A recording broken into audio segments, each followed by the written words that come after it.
Assalamualaikum warahmatullahi wabarakatuh. Jadi sekarang kita balik lagi ke part yang kedua dari video sebelumnya mengenai konfigurasi elektron dan bilangan kuantum. Nah, di part yang pertama kita udah belajar mengenai konfigurasi elektron. Yang kedua ini kita akan belajar mengenai bilangan kuantum. Jadi bilangan kuantum itu ada 4. Yang pertama adalah bilangan kuantum utama atau N. Nah, bilangan kuantum utama ini menyatakan tingkat energi elektron atau kulit suatu atom. Nah, kalau misalkan di konfigurasi elektron yang sebelumnya itu kan ada 1s2 gitu misalkan. Nah, satunya itu namanya bilangan kuantum utama. Nah, di sini misalkan nilai N-nya itu 1 kalau kulit atomnya itu K. Nah, 2 itu kulitnya L, 3 itu M, dan seterusnya. 4 kalau 4N, 5 O gitu-gitu ya. Nah, kedua itu ada bilangan kuantum azimut atau L. Nah, bilangan kuantum azimut ini menyatakan tentang subkulit. Nah, nilai L atau nilai bilangan kuantum azimut ini diperoleh yang bisa didapat itu antara sekitar 0 sampai dengan N-1. Di mana N ini adalah kulitnya, bilangan kuantum utamanya. Jadi misalkan dia di kulit pertama gitu ya. Misalkan dia di kulit pertama berarti dia bilangan L, berarti nilai L-nya itu berkisar 0 saja gitu. Nah, kalau misalkan dia N-nya 2 gitu, kulitnya 2, kulit kedua gitu, berarti kan N-nya 2 ya. Nah, berarti nilai L-nya itu bolehnya 0 sampai dengan 1 gitu. Dan begitu seterusnya. Nah, di bilangan kuantum azimut ini kan menjelaskan tentang subkulit. Nah, ada nama-nama subkulitnya nih. Yang pertama itu ada sharp, principal, diffuse, dan fundamental. Atau biasa disingkatnya itu sharp ini S, P, D, F gitu ya. Nah tadi kenapa L ini menggambarkan si subkulit ini. Jadi misalkan nilai L-nya itu 0, berarti dia ada di subkulit S. Kalau 1 berarti P, 2D, dan 3F. Misalkan nih ya, ada elektron di kulit ketiga gitu. Berarti dia nilai L yang diperbolehkan kan antara 0 sampai dengan 2 ya? 0 sampai dengan 2. Nah, berarti yang ada subkulit di kulit ketiga itu subkulitnya ada 0 sampai 2, di mana berarti subkulitnya yang ada itu S, P, dan D aja gitu. F gak diperbolehkan. Berarti yang ada F-nya itu cuma kulit keempat aja gitu ya. Paham ya? Nanti kita di akhir akan kita coba ya. Kemudian yang ketiga ada namanya bilangan kuantum magnetik. Nah, bilangan kuantum magnetik ini menyatakan tentang kedudukan orbital, bentuk khusus orbital, dan juga ukuran orbital. Nah, nilai M ini sama dengan minus dari azimut sampai dengan plusnya azimut. Contoh, misalkan kita punya bilangan azimutnya 0 gitu. Berarti bilangan magnetiknya kan 0 juga. Orbitalnya S gitu. Berarti dia cuma ada satu orbital. Kita gambarin sebagai kotak-kotak kayak gini ya. Nah, kalau misalkan kita punya bilangan azimut 2 misalkan, berarti kan orbitalnya itu D ya. Tadi kan bilangan azimut nilainya 2 itu orbital D. Nah, berarti kan bilangan magnetiknya itu antara min 2 sampai plus 2. Nah, di sini contoh orbitalnya, gambaran orbitalnya itu kotaknya tuh ada 5. Di mana di sini nilainya min 2, di sini min 1, di sini 0, plus 1, plus 2 gitu. Dia ada 5 kotak. Di mana satu kotak ini nanti ada 2 elektron yang bisa masuk ke dalam orbital-orbital ini ceritanya gitu ya. Kita gambarinnya sebagai kotak-kotak ini gitu. Paham ya? Begitu juga dengan 3 dan seterusnya nanti. Kemudian ini ada bentuk-bentuknya. Kalau misalkan tadi bentuknya kotak-kotak, ini digambarin secara representatifnya gitu. Kalau bentuknya di atomnya tuh kayak gini loh. Ini yang subkulit nilai M0 itu yang apa? S. Ini subkulit D, SP, ini yang P, ini yang bentuknya kayak gini. Ini yang D, ini yang F, dan ini yang selanjutnya.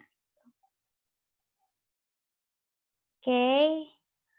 Kemudian ada bilangan quantum spin, di mana bilangan quantum spin ini menyatakan arah rotasi elektron. Jadi kita perlu tahu dulu kalau elektron itu kan, tadi kan saya bilang ya, di dalam kotak-kotak ini ceritanya akan ada elektron di dalamnya. Di dalam kotak yang ceritanya orbital ini akan ada elektronnya. Nah, satu kotak itu isinya ada 2 elektron. Nah, elektron kan muatannya negatif ya. Nah, dia tuh sama kan muatannya, sama-sama negatif gitu. Secara logika saja, kalau misalkan sama-sama negatif, pasti dia akan tolak-menolak dong. Ya enggak? Kalau muatannya sama, iya kan? Dia pasti akan tolak-menolak secara natural gitu. Jadi dia tuh akan arahnya tuh selalu berlawanan gitu. Elektron kan selalu muter ya, selalu muter di dalam. Tapi karena dia tuh satu orbital itu ada 2, dia tuh akan tolak-menolak. Jadi yang satunya akan naik ke muternya dari atas, yang satunya akan ke bawah gitu. Dan begitu seterusnya. Nah, di sini di si quantum spin ini mencoba menyatakan arah rotasi elektron itu, di mana yang ceritanya ke atas gitu, itu nilainya setengah, dan yang ke bawah itu nilainya min setengah gitu. Nah, di dalam mekanika kuantum ini ada aturan lagi. Yang pertama itu ada asas larangan Pauli. Bunyinya itu tidak ada 2 buah elektron di dalam orbital yang sama memiliki keempat bilangan kuantum yang sama. Nanti kita buktikan di belakang ya. Kemudian yang kedua ada aturan Hund. Bunyinya adalah elektron-elektron yang berada di suatu orbital akan menempati orbital yang kosong dengan arah rotasi sejajar. Setelah itu, elektron-elektron lain menempati orbital tersebut dengan arah rotasi yang berlawanan. Jadi kan tadi orbital-orbital itu yang kotak-kotak tadi itu elektron itu akan ngisi orbital-orbital itu dengan arah yang sejajar dulu. Setelah semuanya penuh dengan arah sejajar, baru dia akan mengisi lagi dengan arah yang kebalikan gitu. Paham ya? Nah, sekarang bagaimana sih kita menentukan bilangan kuantum dari suatu elektron gitu.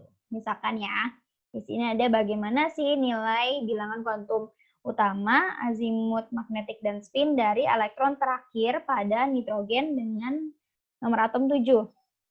Pertama caranya adalah kita buat dulu konfigurasi elektronnya. Nih, di sini saya sudah buat ya.